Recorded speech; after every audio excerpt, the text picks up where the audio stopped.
ಓಂ ಶಾಂತಿ. ನಿಮಗೆ ಹಾಗೂ ನಿಮ್ಮನ್ನು ಯಾರು ಇಷ್ಟಪಡ್ತಾರೆ ಒಳ್ಳೆಯವರು ಅವ್ರಿಗೆ ಸದಾ ಒಳ್ಳೆಯದಾಗಲವ್ರೆ. ಇವರೇ ನಮ್ಮಂಥ ಗುರುಗಳು ಅಂದರೆ ಸಾಧುಗಳು, ಗಡ್ಡ ಬಿಟ್ಟಿರೋರು, ಕಾವ್ಯ ಹಾಕಿರೋರು, ಕೂದಲು ಬಿಟ್ಟವರು, ಬೋಂಡಾ ಬಜ್ಜಿ, ಮಿಕ್ಚರು, ಕಡಲೆಬೀಜ, ಹಾಗೇ ಈರುಳ್ಳಿ ಬೆಳ್ಳುಳ್ಳಿ ಉಪ್ಪು ಖಾರ, ಹಾಗೆ ಅದರಲ್ಲೂ ಮಸಾಲ ದೋಸೆ, ಪೂರಿ, ಉಪ್ಪಿಟ್ಟು, ಕೇಸರಿಬಾತು, ಪಲಾವು, ಹಾಗೇ ಪಾನಿಪೂರಿ, ಬೇಲ್ಪೂರಿ, ಹಾಗೆ ಮಸಾಲ ಪೂರಿ ತಿನ್ಬೋದಾ ಸ್ವಾಮಿ, ನಿಮ್ಮಂಥ ಗುರುಗಳು ಸಾಧುಗಳು ತಿನ್ಬೋದಾ ಸ್ವಾಮಿ ಅಂತ ಕೆಲವರು ಪ್ರಶ್ನೆ ಮಾಡ್ತಾರೆ ಅಲ್ವಾ. ಅದಕ್ಕೆ ನಾನು ನಿಮಗೆ ಸಿಂಪಲ್ಲಾಗಿ ಉತ್ತರ ಕೊಡ್ತೀನಿ ನೋಡಿ. ಇಲ್ಲಿ ಗುರುಗಳು ಆಗಲಿ ಸಾಮಾನ್ಯ ಪ್ಯಾಂಟು ಶರ್ಟು ಹಾಕ್ಕೊಂಡು ಓಡಾಡೋರು, ಶೂ ಹಾಕ್ಕೊಂಡು ಚಪ್ಪಲಿ ಹಾಕ್ಕೊಂಡು ಓಡಾಡೋರು, ಯಾವುದೋ ಒಂದು ಆಫೀಸ್ಗೆ ಕೆಲಸಕ್ಕೆ ಹೋಗೋರು, ಅಥವಾ ಏನೋ ಒಂದು ವ್ಯಾಪಾರ ಮಾಡೋರು, ಅಥವಾ ಏನೋ ಒಂದು ಫ್ಯಾಕ್ಟ್ರಿ ಸ್ಕೂಲ್ ಮಾಸ್ಟ್ರು, ಇನ್ನೊಂದು ಮತ್ತೊಂದು ಎಲ್ಲೋ ಒಂದು ಓನರು, ಅಥವಾ ಟೀಚರು ಗುರುಗಳು, ಅಥವಾ ಸ್ಟೂಡೆಂಟ್ಸು ವಿದ್ಯಾರ್ಥಿಗಳು, ಅಥವಾ ಕೆಲಸ ಮಾಡೋರು ಕೆಲಸಗಾರರು, ಸಂಸಾರಿಗಳು ಯಾರೇ ಆಗಿರಲಿ, ಅಥವಾ ದೇವ್ರನ್ನ ಪೂಜೆ ಮಾಡೋರು ಇನ್ನೊಬ್ಬರು ಮತ್ತೊಬ್ಬರು ಯಾರೇ ಆಗಿರಲಿ, ಈರುಳ್ಳಿ ಬೆಳ್ಳುಳ್ಳಿ ತಿನ್ಬೋದು. ಸಸ್ಯಾಹಾರ, ಸಸ್ಯಗಳಿಂದ ಬರ್ತಕ್ಕಂಥ ಯಾವುದೇ ಸಸ್ಯ ಆಗಿರಲಿ ಅದರಿಂದ ಬರ್ತಕ್ಕಂಥ ಎಲ್ಲ ಆಹಾರವನ್ನು ನಾವು ತಿನ್ಬೋದು. ಹಾಗೆ ಹಾಲು ಕೂಡ ಕುಡಿಬೋದು. ಹಾಗೆ ಮಶ್ರೂಮ್ ಅಣಬೆಗಳು ಕೂಡ ತಿನ್ಬೋದು, ನೀವು ತಿನ್ನಿ. ಹಾಗೆ ಮಸಾಲ ಪೂರಿ, ಬೇಲ್ಪೂರಿ, ಮಸಾಲ ದೋಸೆ, ಸೆಟ್ ದೋಸೆ, ಬಾತುಗಳು, ಮಶ್ರೂಮ್ ಬಾತು, ಮಶ್ರೂಮ್ ಗೋಬಿ ಮಂಚೂರಿ ಇವೆಲ್ಲ ತಿನ್ನಿ, ನೋ ಪ್ರಾಬ್ಲಮ್. ಆದರೆ ನಿಮ್ಮ ಗುರಿ ಏನಪ್ಪ ಅಂದರೆ ಮಾಂಸಾಹಾರ ಸೇವನೆ ಮಾಡಬಾರ್ದು, ಬೀಡಿ ಸಿಗರೇಟ್ ಕುಡಿಬಾರ್ದು, ಕಳ್ತನ ವ್ಯಭಿಚಾರ ಮಾಡಬಾರ್ದು, ಜೂಜಾಡಬಾರ್ದು, ಅವ್ರ ಮೇಲೆ ಇವ್ರ ಮೇಲೆ ಕಯ ಅಂತ ಜಗಳ ಮಾಡಬಾರ್ದು, ಜಗಳಕ್ಕೆ ಹೋಗ್ಬಾರ್ದು, ಯಾರಿಗೂ ಹಿಂಸೆ ಮಾಡಬಾರ್ದು, ಯಾರ್ದು ದೋಚಬಾರ್ದು, ಲಂಚ ಗಿಂಬಳ ಅಂತ ತಗೋಬಾರ್ದು. ಪ್ರಾಮಾಣಿಕವಾಗಿ ನೀವು ದುಡಿಬೇಕು, ಪ್ರಾಮಾಣಿಕವಾಗಿ ಸಂಪಾದನೆ ಮಾಡಬೇಕು. ಅದು ನಿಮಗೆ ಉಳಿಯುತ್ತೆ, ಕೊನೆಯವರೆಗೂ ಉಳಿಯುತ್ತೆ, ಇನ್ನೂ ಹೆಚ್ಚಿನ ಅಭಿವೃದ್ಧಿ ನಿಮ್ಮನ್ನು ಪಡಿಸುತ್ತೆ. ಹೇಗೆ ಅಂದರೆ ನಿಮ್ಗೆ ಒಳ್ಳೆ ಆರೋಗ್ಯ ಭಾಗ್ಯ ಲಭಿಸುತ್ತೆ, ಮನಃಶಾಂತಿ ನೀಡುತ್ತೆ, ಆತ್ಮತೃಪ್ತಿ ಇರುತ್ತೆ, ಆತ್ಮಸ್ಥೈರ್ಯ ನಿಮ್ಮಲ್ಲಿ ಬರುತ್ತೆ. ನಿಮ್ಮಲ್ಲಿ ಒಳ್ಳೆ ಕೆಲಸಗಳಿದ್ರೆ ಯಾವಾಗಲೂ ನ್ಯಾಯದಿಂದ ಪಾಲನೆ ಮಾಡಬೇಕು. ನೀತಿ, ಸತ್ಯ, ಧರ್ಮ ಇವುಗಳನ್ನು ನಾವು ಪಾಲನೆ ಮಾಡಬೇಕು. ಅವುಗಳನ್ನು ಅಳವಡಿಸ್ಕೋಬೇಕು ನಮ್ಮ ಸುತ್ತಲೂ. ಅವಾಗ ಒಳ್ಳೆ ಫ್ರೆಂಡ್ಸು, ಸ್ನೇಹಿತರು ಸಿಗ್ತಾರೆ, ಒಳ್ಳೆ ಬಂಧುಗಳು ಸಿಗ್ತಾರೆ, ಯಾರೋ ಒಬ್ಬರು ಇಬ್ಬರು ಸಾಕು. ಅದೇ ಕೆಟ್ಟ ಫ್ರೆಂಡ್ಸು, ಕೆಟ್ಟ ಜನ, ಕೆಟ್ಟ ಬ್ಯಾಕ್ಗ್ರೌಂಡು, ಟೀಮು, ತಂಡ ಹೆಚ್ಚಾಗಿರುತ್ತೆ. ಎಲ್ಲಿವರೆಗೂ ನಿಮ್ಮ ಹತ್ರ ಇರೋದಕ್ಕೆ ಕಿತ್ಕೊಂಡು ತಿನ್ನೋವರೆಗೂ. ನಿಮ್ಮ ಹತ್ರ ಹಣ ಇದ್ದರೆ, ಖರ್ಚು ಮಾಡೋಕ್ಕೆ ನೀವು ರೆಡಿ ಇದ್ದರೆ, ಬೇರೆಯವ್ರಿಗೆ ಕುಡ್ಸೋಕ್ಕೆ ತಿನ್ಸೋಕ್ಕೆ ಖರ್ಚು ಮಾಡೋಕ್ಕೆ ನೀವು ರೆಡಿ ಇದ್ದರೆ, ಮೋಜು ಮಸ್ತಿ ಎಂಜಾಯ್ ಮಾಡೋಕ್ಕೆ ನೀವು ಖರ್ಚು ಮಾಡೋಕ್ಕೆ ರೆಡಿ ಇದ್ದರೆ, ನಿಮ್ಮ ಬ್ಯಾಕ್ಗ್ರೌಂಡ್ ದೊಡ್ಡದಾಗೇ ಇರುತ್ತೆ, ತುಂಬ ಜನ ಸಿಗ್ತಾರೆ. ಅವರೆಲ್ಲ ಎಲ್ಲಿವರೆಗೂ ನಿಮ್ಮ ಹತ್ರ ಇರೋವರೆಗೂ. ಅದರಲ್ಲೂ ನಿಮ್ಮ ಹತ್ರ ತಿಂದು ಕುಡಿದು ನಿಮ್ಮ ಹತ್ರ ಬೆಳೆದು ಎಷ್ಟೋ ವರ್ಷಗಳಿಂದ ಬೆಳೆದು ನಿಮ್ಮ ಹತ್ರ ನೀವು ಅವ್ರನ್ನ ಬೆಳೆಸಿರ್ತೀರ, ಉದ್ಧಾರ ಮಾಡ್ತೀರ. ಲಾಸ್ಟ್ಗೆ ನಿಮಗೆ ಬಾಂಬ್ ಬಿಟ್ಬಿಡ್ತಾರೆ, ನಿಮ್ಮ ತಲೆ ಮೇಲೆ ಕೂತ್ಕೊಬಿಡ್ತಾರೆ, ನಿಮಗೆ ತಿರುಮಂತ್ರ ಆಗ್ತಾರೆ, ನಿಮ್ಮನ್ನು ಪಾತಾಳಕ್ಕೆ ತುಳಿದ್ಬಿಡ್ತಾರೆ, ನಿಮ್ಮ ಸೀಟ್ ಅವ್ರು ಕಿತ್ಕೊಬಿಡ್ತಾರೆ, ನಿಮ್ಮ ಐಶ್ವರ್ಯ ಅವ್ರು ಕಿತ್ಕೊಬಿಡ್ತಾರೆ, ನಿಮ್ಮದೆಲ್ಲ ಏನೂ ಬಿಡಲ್ಲ, ಎಲ್ಲ ಕಿತ್ಕೊಬಿಡ್ತಾರೆ. ಅರ್ಥ ಮಾಡ್ಕೊಳ್ಳಿ, ಏನೂ ಬಿಡಲ್ಲ ಅಂದರೆ ಅರ್ಥ ಮಾಡ್ಕೊಳ್ಳಿ. ಹಂಗಾಗುತ್ತೆ. ಅದಕ್ಕೆ ಅಂಥ ಫ್ರೆಂಡ್ಸ್ ಬೇಡ, ಒಳ್ಳೆಯವ್ರು ಸಾಕು, ಯಾವಾಗಲೂ ಒಳ್ಳೆಯವ್ರು ಸಾಕು.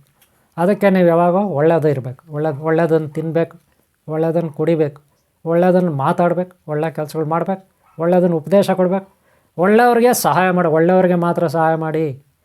ನಿಮಗೆ ಕರುಣೆ ಇದೆ, ದಯ ದಾಕ್ಷಿಣ್ಯ ಇದೆ, ಅನುಕಂಪ ಇದೆ ಅಂದ್ಬಿಟ್ಟು ಯಾರ್ಯಾರಿಗೋ ಸೇರಿಸ್ಕೊಳ್ಳೋದು, ಯಾರ್ಯಾರಿಗೋ ಮೇಲೋ ದಯ ದಾಕ್ಷಿಣ್ಯ ತೋರೋದು, ಯಾರ್ಯಾರಿಗೋ ಸಲಿಗೆ ಕೊಡೋದು, ಹೆಚ್ಚಿನ ಸಲಿಗೆ, ಅವಶ್ಯಕತೆಗಿಂತ ಹೆಚ್ಚಾದ ಸಲಿಗೆ, ಪ್ರೀತಿ ಪ್ರೇಮ ತೋರಿಸೋದು, ಅವಶ್ಯಕತೆಗಿಂತ ಹೆಚ್ಚಾಗಿ, ಅನಿವಾರ್ಯತೆಗಿಂತ ಹೆಚ್ಚಾಗಿ. ನೀವು ಹೆಚ್ಚಾಗಿ ಪ್ರೀತಿ ಪ್ರೇಮ ತೋರಿದರೆ, ಹೆಚ್ಚಾಗಿ ಪ್ರೀತಿಸಿದರೆ ಅಂಥವರೇ ಹೆಚ್ಚಾಗಿ ಬತ್ತಿ ಇಟ್ಬಿಡ್ತಾರೆ. ಹುಷಾರಾಗಿರಿ.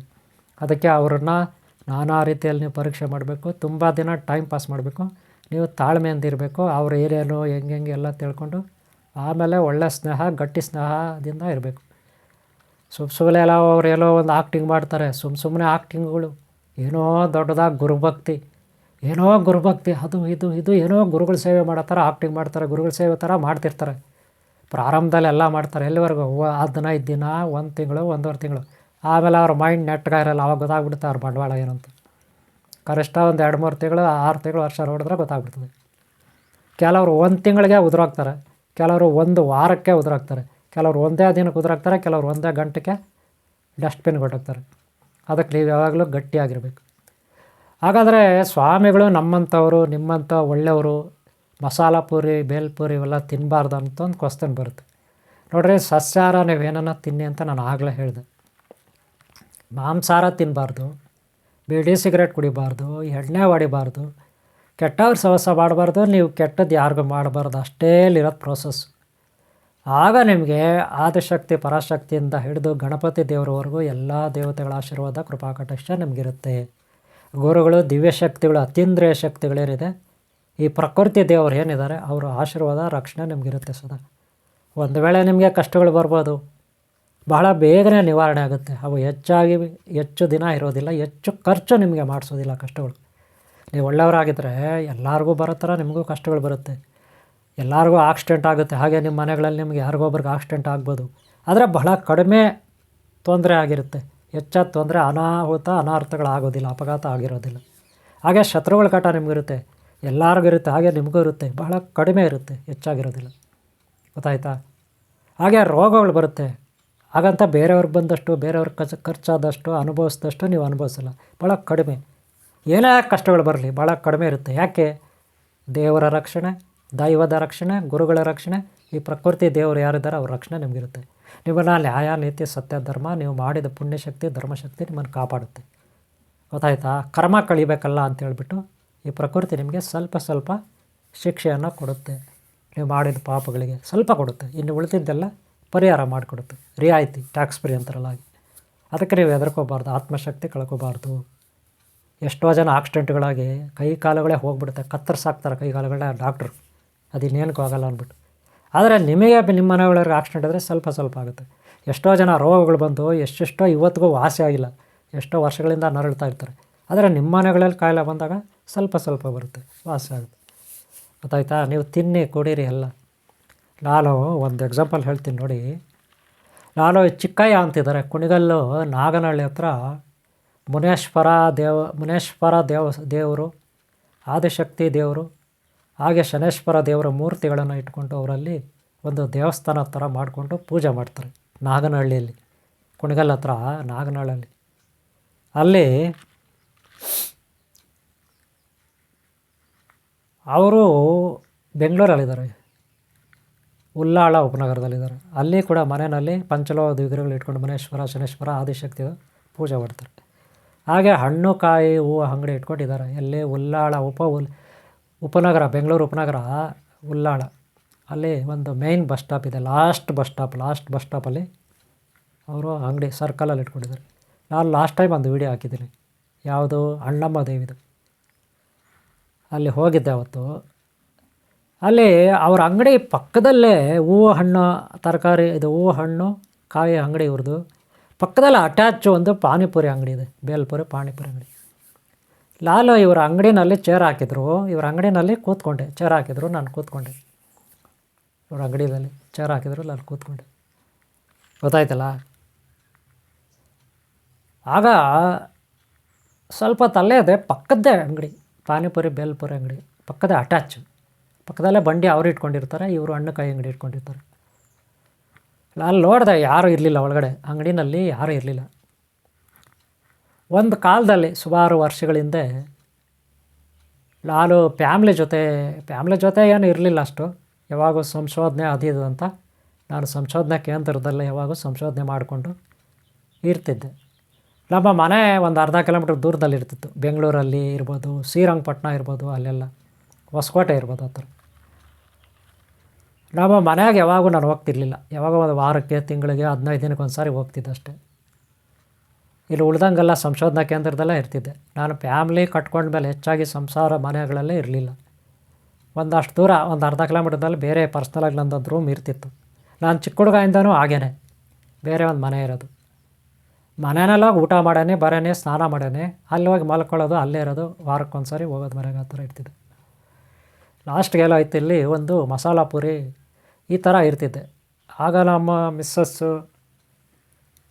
ಮಿಸ್ಸಸ್ಸು ಮಕ್ಕಳಿಗೋಸ್ಕರ ಈ ಪಾನಿಪುರಿ ಬೇಲ್ಪುರಿ ಗೋಬಿ ಇದೆಲ್ಲ ತೊಗೊಂಡು ಬರೋರು. ಅವರು ಕೆಲ್ಸಕ್ಕೆ ಹೋಗೋರು, ಕೆಲಸದಿಂದ ಮನೆಗೆ ಬರೋವಾಗ ತೊಗೊಂಡು ಬರೋರು. ನನಗೆ ಕಾಲ್ ಮಾಡೋರು, ಪಾನಿಪುರಿ ತೊಗೊಂಡು ಬರಲ್ಲ, ಬೇಲ್ಪುರಿ ತೊಗೊಂಡು ಬರಲ್ಲ. ನಾನು ಮಕ್ಕಳಿಗೋಸ್ಕರ ಅಲ್ವಾ ಸರಿ ತಂದುಬಿಡು ಅಂತ ಇದ್ದೆ, ತರೋರು. ಆಗ ತಿಂತಾಯಿದ್ದೆ. ಮತ್ತೆ ತಿನ್ನಲಿಕ್ಕೆ ಅವಕಾಶ ಸಿಗಿಲ್ಲ. ಸುಮಾರು ವರ್ಷಗಳಾಯಿತು, ಸುಮಾರು ದಿನಗಳಾಯಿತು.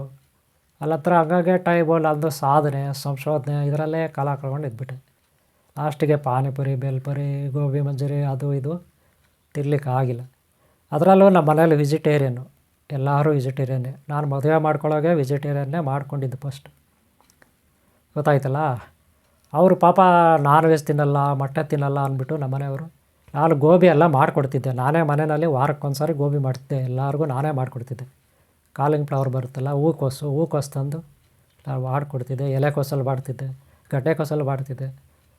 ಮಕ್ಕಳಿಗೆ ಅನಂತರ ತಪಸ್ಸಾಧನೆ ಅದು ಇದು ಆಯಿತು. ಸುಮಾರು ವರ್ಷಗಳಿಂದ ಈಗ ನಾನು ಅವ್ರ ಜೊತೆ ಬೇರೆ ಇಲ್ಲ ಈಗ. ಹಾಗೆ ಸುಮಾರು ವರ್ಷಗಳಿಂದ ಅದೆಲ್ಲ ನಾನು ಎಲ್ಲಿ ತಿನ್ನಲಿಲ್ಲ. ಗೋಬಿ ಆಗಲಿ, ಮಶ್ರೂಮ್ ಗೋಬಿ ಆಗಲಿ, ಗೋಬಿ ಮಂಚೂರಿ ಆಗಲಿ, ಪಾನಿಪುರಿ ಆಗಲಿ ಇವೆಲ್ಲ ತಿನ್ನಲಿಲ್ಲ. ಅದರಲ್ಲೂ ಹೊರಗಡೆ ಏನೂ ತಿನ್ನೋದಿಲ್ಲ. ತಿನ್ನಬೇಕಲ್ಲ ಆಸೆ ನಮಗೂ ಸ್ವಲ್ಪ ಇರುತ್ತೆ. ಆಸೆ ಇಲ್ಲದೇ ಇದ್ದರೂ, ಪೂರ್ತಿಯಾಗಿ ಆಸೆ ಇಲ್ಲದೇ ಇದ್ದರೂ ಸ್ವಲ್ಪ ಆಸೆ ಇರುತ್ತೆ. ಆದರೆ ನಾವು ತಿನ್ನಲಿಲ್ಲ. ಆದರೆ ಇಲ್ಲಿ ಉಲ್ಲಾಳ ಉಪನಗರ ಇದೆಯಲ್ಲ, ಚಿಕ್ಕಯ್ಯವ್ರ ಅಂಗಡಿ ಪಕ್ಕದಲ್ಲಿ ಇತ್ತಲ್ಲ, ನಾನು ನೋಡಿದೆ ಯಾರೂ ಇರಲಿಲ್ಲ ಒಳಗಡೆ. ಎಲ್ಲ ಚೇರುಗಳು ಖಾಲಿತ್ತು, ಒಬ್ಬ ಕಸ್ಟಮರ್ ಕೂಡ ಇರಲಿಲ್ಲ. ಆದರೆ ಮುಂದ್ಗಡೆ ದೊಡ್ಡದಾಗಿ ಫಂಕ್ಷನ್ ನಡೀತಾ ಇದೆ. ಎಲ್ಲ ದೇವ್ರ ಕಾರ್ಯದಲ್ಲಿದ್ದಾರೆ, ದೇವ್ರ ಭಕ್ತರಾಗಿದ್ದಾರೆ, ಎಲ್ಲರೂ ಪೂಜಾ ಕಾರ್ಯಗಳಲ್ಲಿದ್ದಾರೆ. ಇಲ್ಲಿ ಯಾರೂ ತಿನ್ನೋಕ್ಕೆ ಬಂದಿಲ್ಲ. ಬರೀ ಅಲ್ಲೆಲ್ಲ ಹೆಂಗಸರು ಹೆಚ್ಚಾಗಿ ಮಕ್ಕಳು ಓಡಾಡ್ತಿದ್ದಾರೆ, ಗಂಡಸರು ಕಡಿಮೆ ಇದ್ದಾರೆ. ಸರಿ ಅಂದ್ಬಿಟ್ಟು ನಾನು ಒಳಗಡೆ ಕೂತ್ಕೊಂಡೆ, ಅಂಗಡಿ ಒಳಗೆ ಕೂತ್ಕೊಂಡು ಸರಿ ಇವತ್ತು ಎಳೆ ಬಿಡೋಣ ತಿನ್ನಲಿಕ್ಕೆ ಹೇಳ್ಬಿಟ್ಟು ಹೇಳಿದೆ. ನಾನು ಒಂದು ಮಸಾಲ ಪೂರಿ ಹೇಳಿದೆ.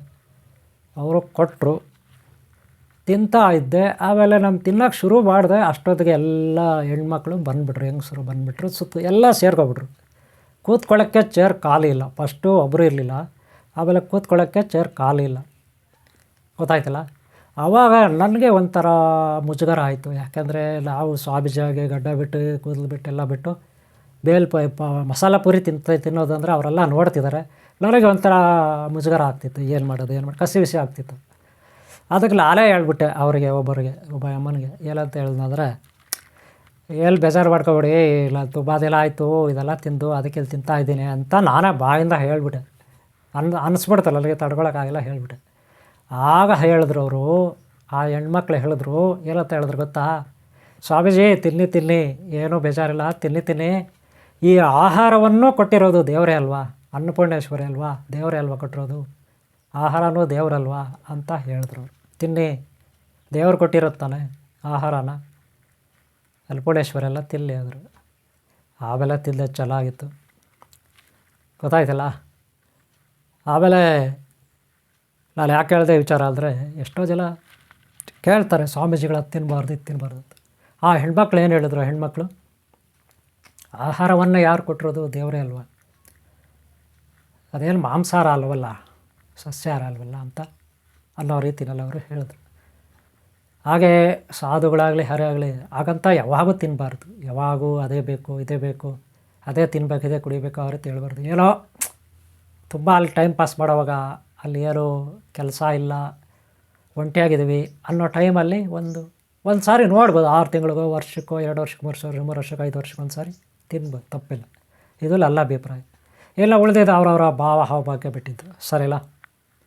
ಓಕೆ ಅವರೇ, ನೀವು ಎಲ್ಲ ತಿನ್ನಿ ಸಸ್ಯಾಹಾರವನ್ನು, ಒಳ್ಳೆ ಥರ ಇರಿ ಅಷ್ಟೇ, ಓಕೆಲ್ಲ. ಆವಾಗ ನಿಮ್ಮಲ್ಲಿ ತಪಶಕ್ತಿ, ಯೋಗಶಕ್ತಿ ಇದೆಲ್ಲ ಇರುತ್ತೆ. ನೀವು ಅಂದ್ಕೊಂಡಿದ್ದ ಕೆಲಸಗಳು ಆಗುತ್ತೆ, ಆರೋಗ್ಯ ಲಭಿಸುತ್ತೆ, ನಿಮ್ಮ ಇಷ್ಟಾರ್ಥಗಳು ಈಡೇರಲಿ ಸಹ. ನನ್ನ ಆಶೀರ್ವಾದಗಳು ನಿಮ್ಮೆಲ್ಲರಿಗಿರಲಿ. ಓಕೆ, ಈ ವಿಡಿಯೋ ನಿಮಗೆ ಇಷ್ಟ ಆಗಿದರೆ ಲೈಕ್ ಮಾಡಿ, ಸಬ್ಸ್ಕ್ರೈಬ್ ಆಗಿಲ್ಲ ಅಂದರೆ ಹಾಕ್ಕೊಳ್ಳಿ. ಹಾಗೆ ಈ ಥರ ವೀಡಿಯೋಗಳು, ನಂಬಿಕೆ, ಮೂಢನಂಬಿಕೆ, ಮಾವಡೆ ನಂಬಿಕೆ ಪಾರ್ಟ್ಗಳು ಎಲ್ಲೂ ಹಿಂದೆ ಹಾಕಿದ್ದೀನಿ, ಅವೆಲ್ಲ ನೋಡಿ. ಹಾಗೆ ಮುಂದೆ ಕೂಡ ನೋಡಿ. ಇಷ್ಟ ಆದರೆ ಲೈಕ್ ಮಾಡಿ. ಎಲ್ಲರೂ ಸಲಹೆ ಇದ್ದರೆ ಹಾಗೆ ಇಲ್ಲಿ ಆನ್ಲೈನ್ ಕ್ಲಾಸ್ ಎಲ್ಲ ಇರುತ್ತೆ. ಯೋಗ, ಕುಂಡಲಿನಿ ಸಾಧನೆ, ಯೋಗ ಸಾಧನೆ ಎಲ್ಲ ಹೇಳ್ಕೊಡ್ತೀವಿ. ಇದರಿಂದಲೇ ಬಿ ಒಳ್ಳೆಯ ಆರೋಗ್ಯ ಭಾಗ್ಯ, ಒಳ್ಳೆಯ ಮನಸ್ಥಿತಿ, ಮುಕ್ತಿ, ಮೋಕ್ಷ, ಜೀವನ್ಮುಕ್ತಿ, ಹಾಗೆ ಸುಖ, ಸಂತೋಷ, ಆನಂದ ಇದೆಲ್ಲ ಲಭಿಸುತ್ತೆ. ಕುಂಡಲಿನಿ ಸಾಧನೆ, ಸಪ್ತಚಕ್ರದ ಸಾಧನೆ, ಯೋಗ ಸಾಧನೆ ಇದೆಲ್ಲ ಆನ್ಲೈನ್ ಕ್ಲಾಸ್ ಇರುತ್ತೆ. ಇಲ್ಲಿ ಸೇರ್ಕೋಬೋದು, ಕಲಿಯಬೋದು. ಆರೋಗ್ಯ ಬಗ್ಗೆ ಇದೆಲ್ಲ ದೀರ್ಘಾಯುಸ್ಸು ಅಥವಾ ಅಮರತ್ವ ಇದೆಲ್ಲ ಇಲ್ಲಿ ಹೇಳ್ಕೊಡ್ತೀವಿ. ಸರಿನಾ? ಓಕೆ, ನಿಮ್ಗೆ ಒಳ್ಳೆಯದಾಗಲಿ. ನೀವು ಯಾರು ಇಷ್ಟಪಡ್ತಾ ಒಳ್ಳೆಯವರು ಅವ್ರಿಗೂ ಒಳ್ಳೆಯದಾಗಲಿ. ಇಷ್ಟ ಆದರೆ ಅವ್ರು ಲೈಕ್ ಮಾಡಿ, ಸಬ್ಸ್ಕ್ರೈಬ್ ಎಲ್ಲಾದರೂ ಹಾಕ್ಕೊಳ್ಳಿ. ಎಲ್ಲಾದರೂ ಕೇಳೋದ್ರಲ್ಲಿ ನಂಬರ್ ಕೊಡ್ತೀನಿ, ನಾನು ನಂಬರ್ ಕೊಡ್ತೀನಿ. ಸರಿನಾ? ಓಕೆ, ನಿಮ್ಗೆ ಒಳ್ಳೆಯದಾಗಲಿ. ನೀವು ಯಾರು ಇಷ್ಟಪಡ್ತಾ ಒಳ್ಳೆಯವರು ಅವ್ರು ಒಳ್ಳೆಯದಾಗಲಿ. ಓಕೆ, ಓಂ ಶಾಂತಿ, ಓಂ ಶಾಂತಿ, ಓಂ ಶಾಂತಿ ಅವರೇ.